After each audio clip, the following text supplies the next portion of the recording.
Olá pessoal da segunda série, bom dia. Nós vamos dar hoje continuidade às nossas aulas online e hoje vamos entrar no assunto da segunda unidade de literatura. E o assunto que a gente vai ver hoje vai ser simbolismo. Para começar, pessoal, quero que vocês observem essas duas pinturas, né? Uma foi feita pelo pintor francês Jean-François Millet e outro pelo pintor holandês Vincent van Gogh. Vocês estão observando aí que as duas imagens, elas praticamente representam a mesma coisa. Nós temos aí uma paisagem de campo com uma edificação ao fundo, aparentemente uma igreja. Só que quando nós observamos essas duas imagens, observamos que, ainda que elas representem os mesmos objetos, elas vão representar esses objetos de uma forma bem diferente. A pintura de Jean-François Millet, se vocês forem observar, ela tenta capturar de maneira mais objetiva a realidade, né? Fazer uma descrição mais precisa da realidade, ao passo que a pintura de Vincent van Gogh, ele vai apresentar a realidade, mas de uma forma mais imaginativa, de uma forma mais simbólica, utilizando cores que a gente não percebe efetivamente na realidade, tal como o pintor colocou aqui na sua pintura. Então, a gente poderia dizer que a pintura de Jean-François Millet, ela é uma pintura mais realista, enquanto a pintura de Vincent van Gogh seria uma pintura bem mais imaginativa, né? Bem mais sublime, ou talvez subjetiva. Essas duas pinturas refletem bem a diferença entre a escola literária que nós vamos conhecer hoje, que é o simbolismo, com a escola literária que veio antes. O simbolismo vai ser o movimento literário que surge imediatamente após o realismo e também o naturalismo.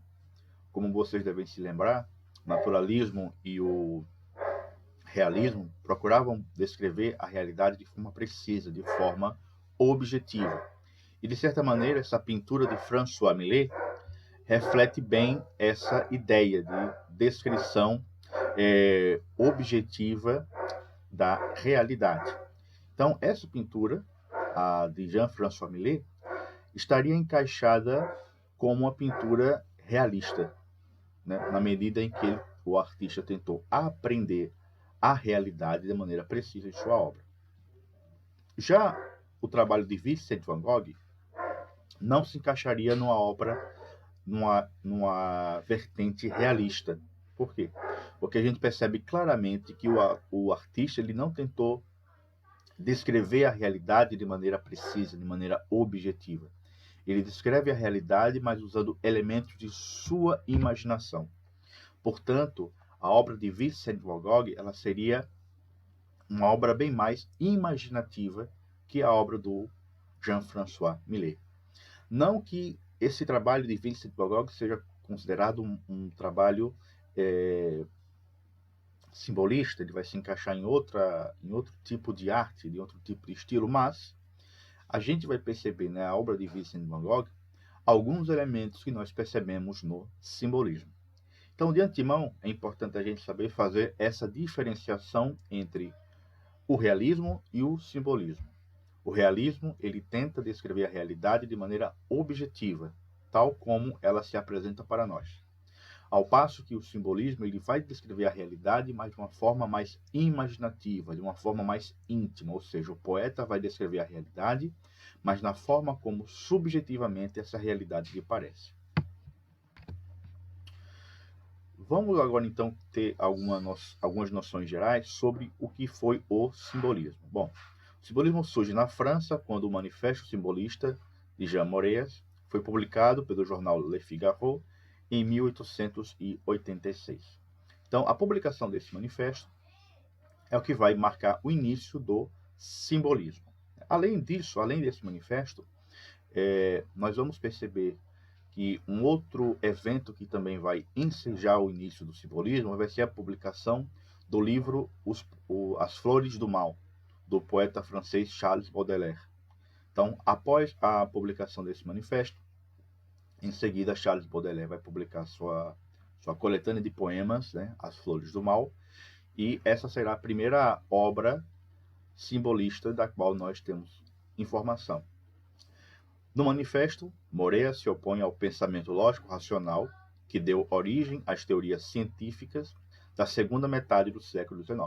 Então, o Moreas ele vai fazer uma crítica a todas aquelas teorias científicas e vertentes filosóficas que surgiram na segunda metade do século XIX, que vocês devem se lembrar bem, que foi o evolucionismo, o marxismo, o positivismo.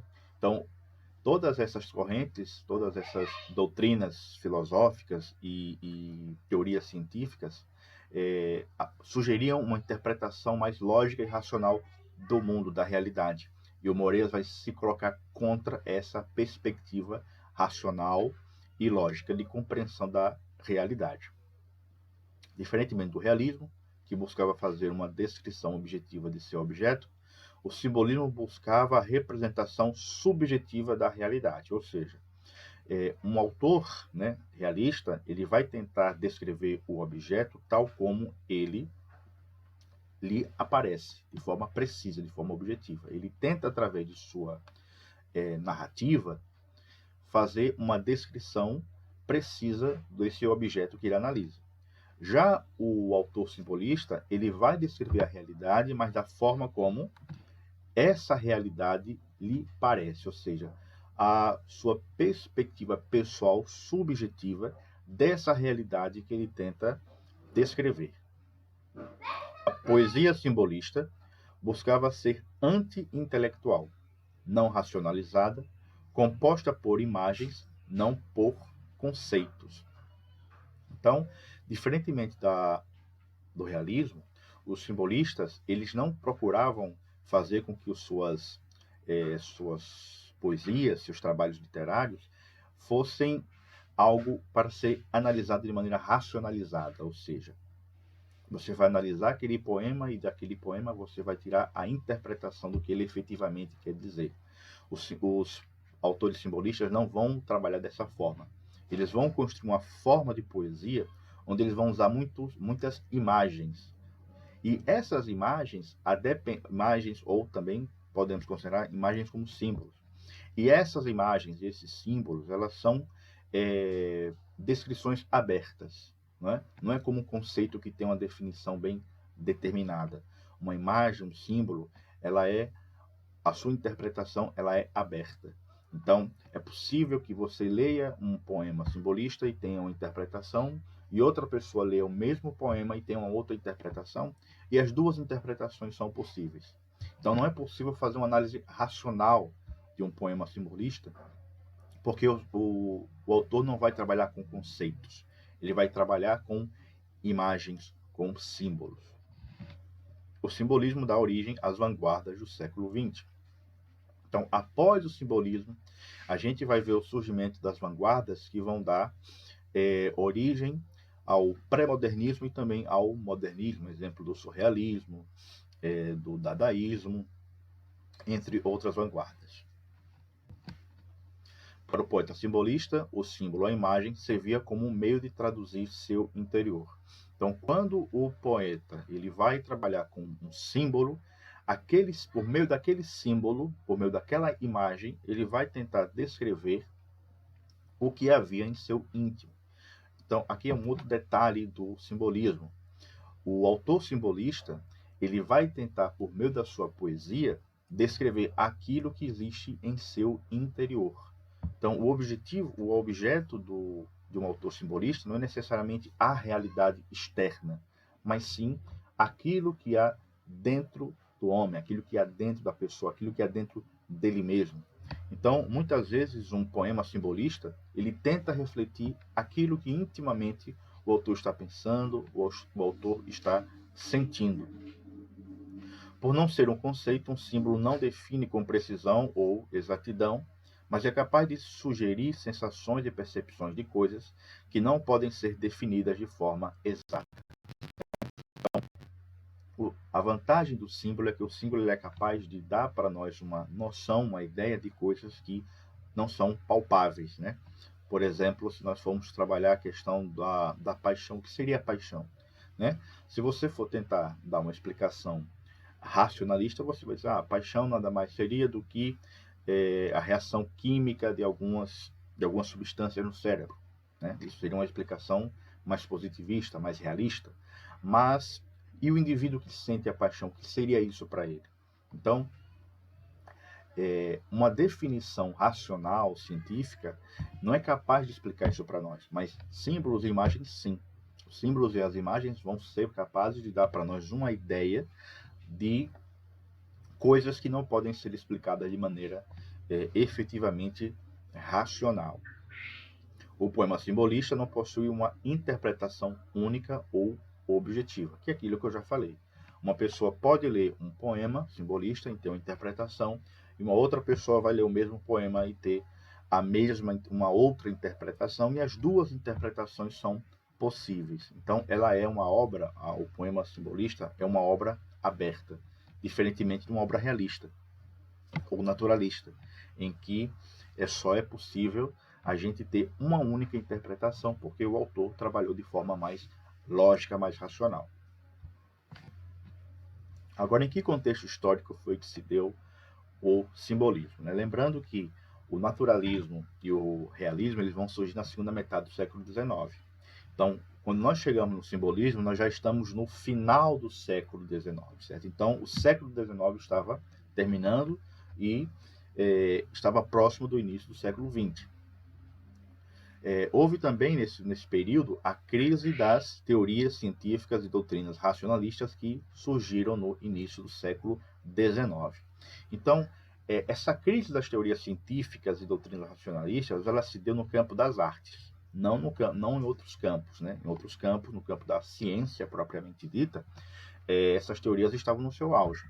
Mas no campo das artes, essas teorias e essas doutrinas, elas estavam em crise, ou seja, os artistas já não mais percebiam, entendiam que essas teorias elas eram suficientes para orientar a produção artística, certo? Então eles entendiam que a perspectiva do evolucionismo ou do positivismo ou do marxismo, essas teorias, essas doutrinas já não eram mais suficientes para inspirar a produção artística. Né? Eles perceberam que essas teorias já não mais auxiliavam eles em suas produções, e por isso elas vão entrar em crise no campo das artes, ou seja, os autores já não vão mais se inspirar nessas teorias ou nessas doutrinas para produzir suas obras. Não é possível entender a realidade como uma simples análise do objeto, deve-se voltar o olhar para o sujeito. Então, o que é que isso está dizendo aqui? Vocês devem se lembrar que no realismo e no naturalismo, os autores tentavam explicar a realidade por meio de uma análise precisa e descritiva do objeto, certo? Por exemplo, no caso do naturalismo, como é que os autores naturalistas vão explicar o comportamento dos indivíduos? Eles vão explicar o comportamento dos indivíduos por meio dos dados objetivos que eles têm. E quais seriam esses dados? As condições de vida em que a pessoa vive, o seu contexto familiar, a sua herança genética, né, que naquele tempo eles chamavam de herança racial. Então, o autor naturalista ele vai tentar entender o sujeito a partir da análise desses dados objetivos, ou seja, coisas que nós podemos perceber efetivamente, objetivamente. E nesse caso seria o quê? O que é que externamente nós conseguimos observar para descrever um sujeito? O seu contexto a gente pode observar de maneira direta, de maneira objetiva, seu contexto familiar, contexto socioeconômico, as suas características genéticas, ou seja, quais são as características dos pais desse sujeito que nós observamos nesse sujeito. Então, para um autor naturalista, se você analisar esses dados externos e objetivos, você consegue entender o sujeito. Para os simbolistas, não. Você não pode compreender o sujeito apenas analisando suas características biológicas, seu contexto socioeconômico, seu contexto familiar. Para que você entenda o indivíduo, é preciso olhar o seu íntimo, o seu interior. E por essa razão, nenhuma das teorias que tinham na época, como evolucionismo, marxismo, eram suficientes para entender o íntimo do homem, o interior do homem. Certo? É por isso que essas teorias vão entrar em crise, porque os autores vão perceber a necessidade de entender o que há no interior do homem. E essas teorias que estavam à disposição deles não eram suficientes para isso. Então eles perceberam a necessidade de analisar intimamente o sujeito. Então, a obra simbolista, um poema simbolista, é um poema que tenta captar, descrever aquilo que há no íntimo do ser humano, não na sua exterioridade, que era o que tentava fazer o realismo e o naturalismo. Auge do progresso industrial e aumento do poder político e econômico da alta burguesia. Né? Então, nesse momento, os burgueses, que eram os donos das fábricas, né, eram os donos das indústrias, das empresas, eles estavam aí no seu auge. Nesse momento, final do século XIX, eles haviam conquistado ainda mais poder econômico e ainda mais poder político. É por isso também que, nesse momento, a gente vai ver o surgimento das repúblicas e a ruína das monarquias. Houve também, nesse momento, o imperialismo. Né? O que seria o imperialismo? Iniciativa colonialista de potências europeias para expandir seus mercados. Então, as nações europeias, né, na tentativa de conseguir mais mercados para que consumam seus produtos e também mais matéria-prima, eles começaram a colonizar outros países. Por exemplo, a Alemanha colonizou a Índia, várias civilizações do Oriente. Outros países, como por exemplo a Alemanha, a Áustria, a Hungria, vão fazer uma expedição para colonizar países da África, né? Vocês observam aqui nessa charge, desse slide, né? Essa charge aqui no canto esquerdo, dois homens, né? Aqui seria um inglês e um francês tentando aí repartir o mundo. E essa é uma charge que reflete bem o que era o imperialismo, né? Foi essa iniciativa das potências europeias para colonizar países do Oriente e também da África, para expandir seus mercados consumidores e também obter matéria-prima para a produção dos seus produtos, certo? Então, isso seria o imperialismo, né? Essa iniciativa das potências europeias de colonizar países de outros continentes para fortalecer as suas economias. E por essa razão, né, com o imperialismo, vai surgir os conflitos de interesses econômicos e territoriais entre as nações da Europa se intensificam, servindo como prelúdio para a Primeira Guerra Mundial. Então, à medida em que os conflitos econômicos, interesses territoriais, por exemplo, um determinado país queria colonizar uma mesma região, isso acabava gerando um conflito. Então, esses conflitos de interesse para ver quem ia ficar com qual colônia, quem ia ficar com qual país, vai gerar vários conflitos, e esses conflitos vão mais tarde culminar na Primeira Guerra Mundial, isso em 1914, já no século XX. Então, vamos aqui às características do simbolismo, né? A primeira característica que a gente vai perceber é a desvinculação com um fim social. Vocês devem se lembrar que o parnasianismo foi meio também nesse sentido, ou seja, para um autor simbolista, como também para um autor parnasiano, a obra de arte não deveria servir como, por exemplo, uma espécie de denúncia social. Para eles, a arte não tinha um fim social, não tinha como objetivo fazer com que as pessoas refletissem sobre suas condições, sobre suas realidades, mover as pessoas para que se engajem na busca de melhorias de suas condições de vida. Não. O poeta simbolista não vai se preocupar em refletir na sua poesia algo que leve as pessoas a refletir sobre a sua realidade social. Portanto, nesse aspecto, os simbolistas eles vão se parecer muito com os parnasianos, já que os parnasianos entendiam, né, que a arte deveria ter um fim em si mesma, né? Lembrando daquilo, a arte pela arte. Então, nesse sentido, os simbolistas também vão ser adeptos da arte pela arte. A diferença dos simbolistas com os parnasianos é que os simbolistas não vão ter esse apego à questão da forma, né? a gente vai perceber sim uma musicalidade, uma certa preocupação formal com o poema, mas não no nível que era para os parnasianos, que eram exageradamente preocupados com os aspectos formais, né? Quando o poeta simbolista, né, vai produzir seu poema entendendo a arte pela arte, entendendo que essa arte deveria ter como único compromisso a descrição subjetiva do sujeito e não a realidade social à sua volta. Então, é por isso que os autores simbolistas buscavam o quê? A busca pela essência das coisas, certo? Então, o que é que os autores simbolistas procuravam? Eles procuravam alcançar a essência das coisas.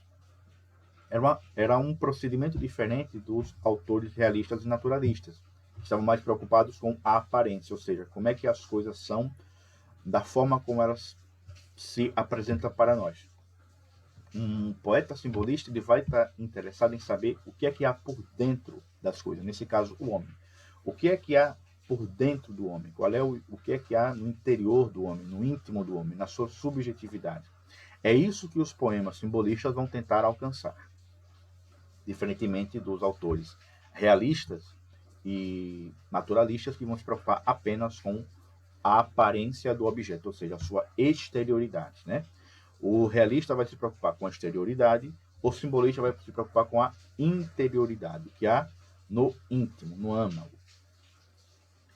O poeta expressa a sua visão do mundo através do mergulho em sua subjetividade, né? Então, a gente vai perceber um esforço nos poemas simbolistas para que o autor descreva para nós não o mundo tal como ele é, mas o mundo tal como ele lhe parece. Como é que ele enxerga pessoalmente o mundo.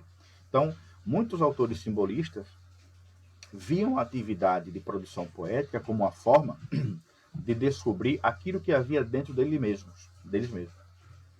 Então, ao eles comporem um poema, era uma forma deles trazerem para fora do papel, aquilo que havia em seu íntimo. Então, a produção de um poema simbolista era, como está aqui sendo descrito, como um mergulho em sua subjetividade, em sua inconsciência. Uso de uma linguagem hermética e sugestiva. Né? Por que os autores usavam esse tipo de linguagem? Que seria uma linguagem hermética? Era um uso de palavras mais difíceis de você entender o significado. E sugestivas, ou seja, palavras, né, ou construções sintáticas que apenas davam uma ideia do que o poeta queria dizer, mas não diziam efetivamente o que ele queria dizer. Então, quando você lê um poema, o que você vê ali são sugestões, ou seja, o poeta está dando para você uma pista do que ele está querendo dizer. Só que você pode entender uma outra coisa diferente, e isso fica sendo válido, já que o poema simbolista ele vai servir como uma obra aberta. Preocupação com a sonoridade e a musicalidade dos versos para aumentar o grau de subjetividade e mistério do poema. Então a gente vai perceber que os poemas simbolistas eles são muito musicalizados, ou seja, a gente vai perceber que eles são bem rimados. E isso acaba favorecendo a musicalidade desses poemas. E por que os poetas procuravam compor seus poemas simbolistas dessa forma tão musicalizada? É porque eles entendiam que a música, de alguma forma, conservava o mistério das coisas. Né? Então, por esse entendimento é que eles vão compor seus poemas com essa preocupação com a musicalidade. E é por essa razão que o poeta simbolista francês, Paul Valéry, vai dizer o seguinte: de la musique avant à tout choix. Ele quer dizer aqui o seguinte: a música, apenas a música. Ou seja, que um poema simbolista tem que se preocupar, acima de qualquer coisa, com a sua musicalidade.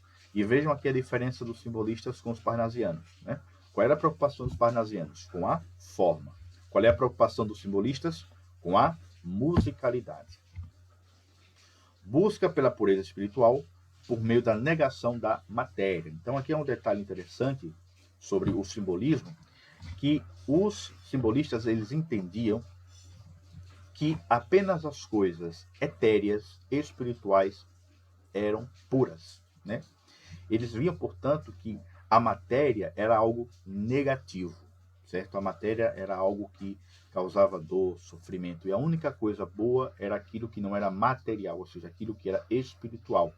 É por essa razão que os poetas simbolistas eles vão enxergar, por exemplo, a morte como uma forma de libertação da alma, certo? Então eles tinham esse pensamento mais espiritualizado, né? Eles vão entender que tudo aquilo que diz respeito à matéria, ou seja, a objetividade, a exterioridade, é uma coisa ruim, uma coisa negativa. A única coisa boa é aquilo que é espiritual, subjetivo.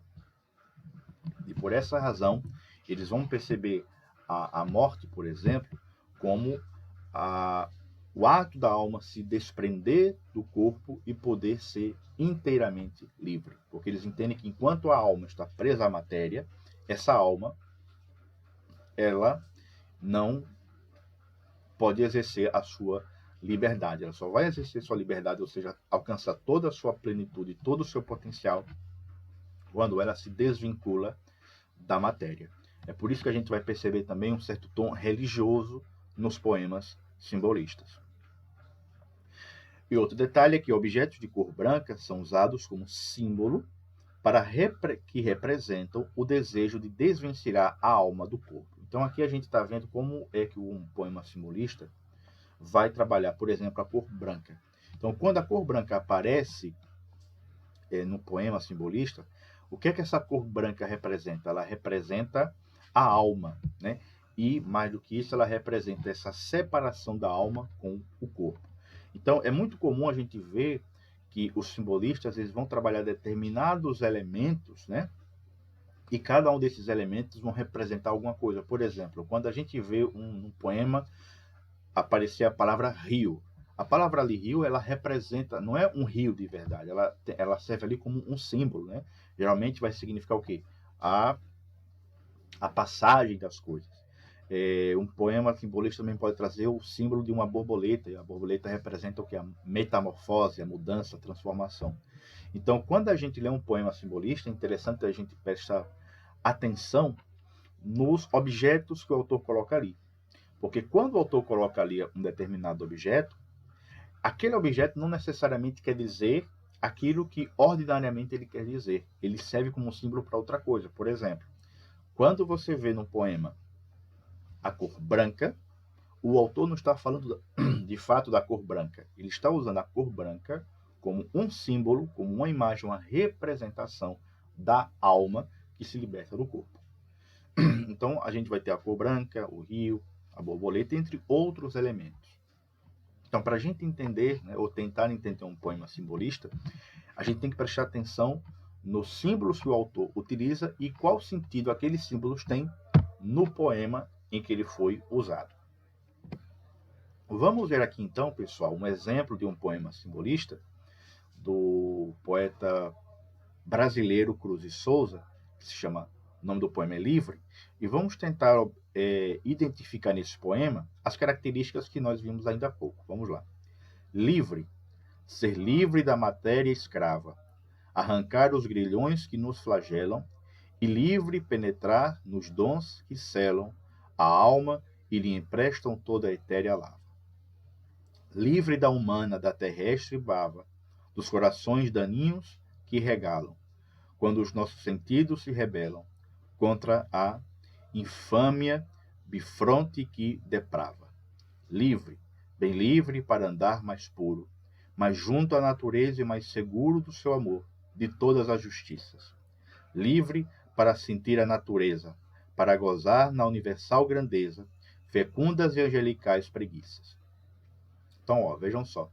Vamos observar primeiramente aqui como o poeta ele vai se preocupar em fazer um poema bem rimado, né? Observem que ele está utilizando aqui, ao longo de todo o poema, rimas interpoladas, né?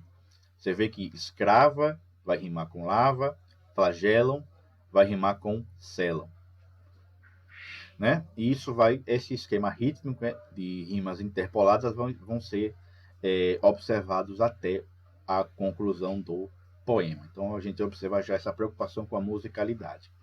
Outra coisa que a gente vai perceber é o uso de construções mais difíceis da gente entender, o uso de palavras, o uso de frases, né? Quando, por exemplo, ele usa aqui essa imagem, né?